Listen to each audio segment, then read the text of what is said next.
446 میں آ کر شیعوں کی حکومت کو ختم کیا طغرل بیگ سلجوقی نے۔ سلجوق مسلمان ہوئے تھے محمود غزنوی کے دور میں، سلجوق ان کے بڑے کا نام تھا۔ تو ایک دفعہ محمود غزنوی نے سلجوق سے پوچھا اگر مجھے تیری مدد کی ضرورت ہو تو کتنے آدمی پیش کر سکتے ہو؟ تو اس نے ایک تیر دیا، کہا یہ ایک تیر ہے میرا، کسی کو یہ تیر بھیج کر میرے علاقے میں بھیج دو تو چند گھنٹوں میں 1,00,000 تلواریں تیرا پہرا دینے کے لیے تیار ہوں، میرے پاس اتنی طاقت ہے۔ تو یہ سلجوق کی نسل میں تھا طغرل بیگ۔ اللہ تعالیٰ نے جب عرب زوال کا شکار ہو گئے اور ضعف کا شکار ہو گئے، جیسے بڑھاپے کا کوئی علاج نہیں، جب قوموں پہ زوال آتا ہے تو اس کا بھی کوئی علاج نہیں، پھر اور قوم کو جگہ ملتی ہے۔ جیسے بڑھاپا ایک فرد پہ آتا ہے، ایسے بڑھاپا قوم پہ آتا ہے۔ قوم کا بڑھاپا جوانی میں نہیں لوٹ سکتا، جیسے فرد کا بڑھاپا جوانی کی طرف نہیں لوٹ سکتا، قوم کا بڑھاپا جوانی کی طرف نہیں لوٹ سکتا، کوئی علاج نہیں، نئی نسل کا آنا ہی علاج ہے۔ تو عرب دھل چکے تھے، 600 سال بہت ہوتے ہیں حکومت کو، اپنی صفات گم کر چکے تھے، اب نئے خون کی ضرورت تھی۔ طغرل بیگ پہلا شخص تھا جس نے آ کر اہل السنت والجماعت کو استحکام بخشا، شیعوں کی حکومت کو ختم کیا، بغداد سے، شام سے، ان سارے علاقوں سے۔ صلاح الدین ایوبی نے اسماعیلی شیعہ کی حکومت کو ختم کیا، مصر میں۔ العاضد ان کا آخری خلیفہ تھا۔ صلاح الدین ایوبی نور الدین زنگی رحمۃ اللہ علیہ کا پروردہ تھا، اس کا دوست تھا، اس کے دوست بھی تھا، بچہ بھی تھا اس کے سامنے، زیادہ لکھنے پڑھنے کا شوق تھا۔ پھر اللہ تعالیٰ نے اس سے کام لیا اور اس کو مصر کا گورنر بنا کے بھیجا، مصر کی مدد کے لیے بھیجا۔ تو وہاں اس نے صلاح الدین ایوبی نے وہاں ختم کیا، طغرل بیگ نے یہاں ختم کیا۔ تو پھر سلجوق جو تھے نا یہ اقتدار میں آئے، ادھر ختم ہو گئی سلطنت بنو عباس کی، مصر ایک چھوٹی سی ترکوں کی سلطنت۔ تو اللہ تعالیٰ پھر مرکزیت کے لیے ایک نظام چلائے، دو لشکر آپس میں لڑ رہے ہیں ایک میدان میں، ایک جنگلی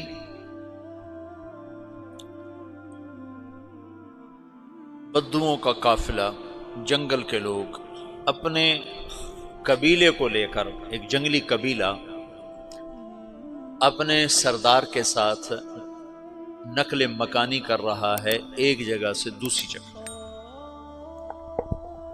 اللہ کا نظام کہ یہ لوگ چلتے چلتے چلتے اس وادی میں پہنچ گئے جہاں جنگ ہو رہی ہے، دو لشکر آپس میں لڑ رہے ہیں۔ جب یہ وہاں پہنچتے ہیں تو ایک لشکر کے قدم اکھڑ رہے ہیں اور دوسرا غالب آ رہا ہے۔ ان کو نہیں پتا شکست کھانے والے کون ہیں اور فتح پانے والے کون ہیں، ان کو نہیں پتا۔ اس جنگلی قبیلے کے سردار کا نام بھی طغرل ہے، طغرل۔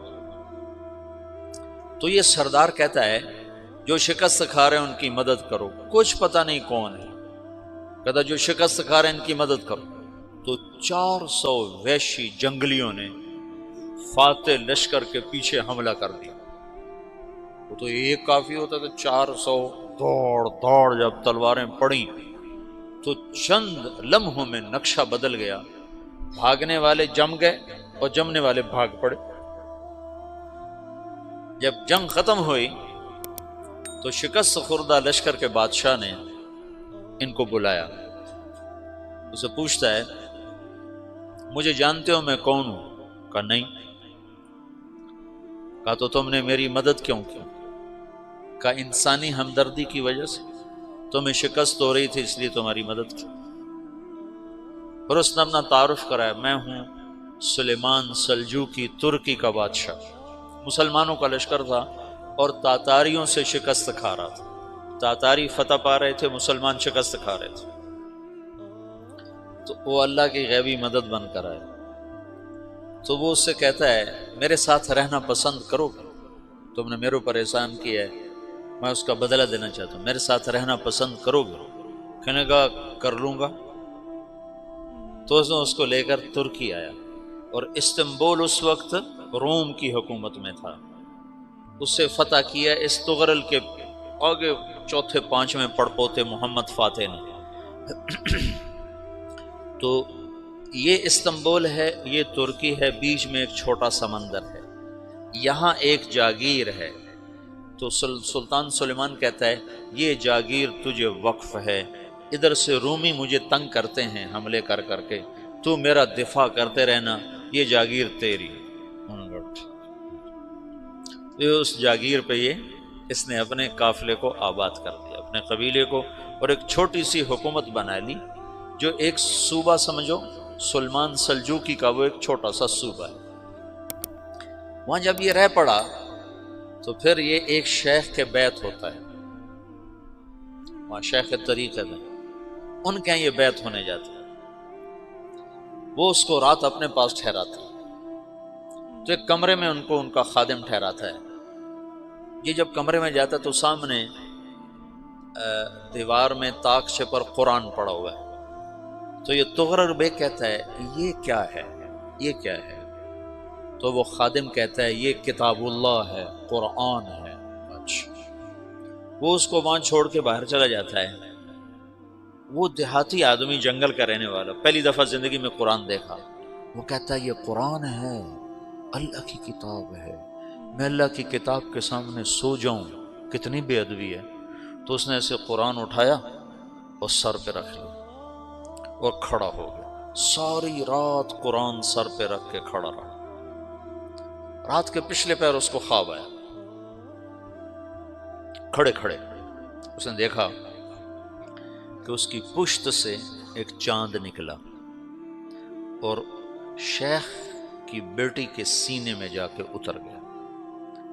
پھر اس لڑکی کے سینے سے ایک درخت نکلا جو پھیلتے پھیلتے پھیلتے 3 بر اعظم پہ چھا گیا، افریقہ پر، یورپ پر، ایشیا پر۔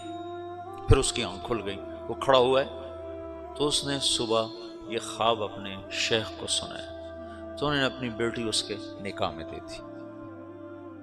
اس بیٹی سے ایک بچہ پیدا ہوا، تغرل بیگ نے اس کا نام رکھا عثمان، عثمانی ترک نام سنا ہوا، جو میں نے کل بتایا تھا کہ 1924 میں وہ خلافت ختم ہوئی۔ تو ایک بیٹا پیدا ہوا عثمان۔ عثمان نے پھر ایک نئی اسلامی حکومت کی بنیاد رکھی جو 1924 تک چلتی رہی، کوئی 800 سال یہ حکومت چلی۔ تو حکومت کا شیرازہ بکھرا، لیکن پھر جڑ جاتا تھا، پر وہ قرن اول والا جوڑ کبھی نہ پیدا ہوا، ٹکڑے بن گئے۔ ان ٹکڑوں میں اللہ لوگ پیدا کرتا رہا جو دعوت دیتے رہے، دعوت زندہ رہی۔ جو تربیت کا نظام تصوف کے ساتھ تھا، اب وہ تبلیغ کے ساتھ۔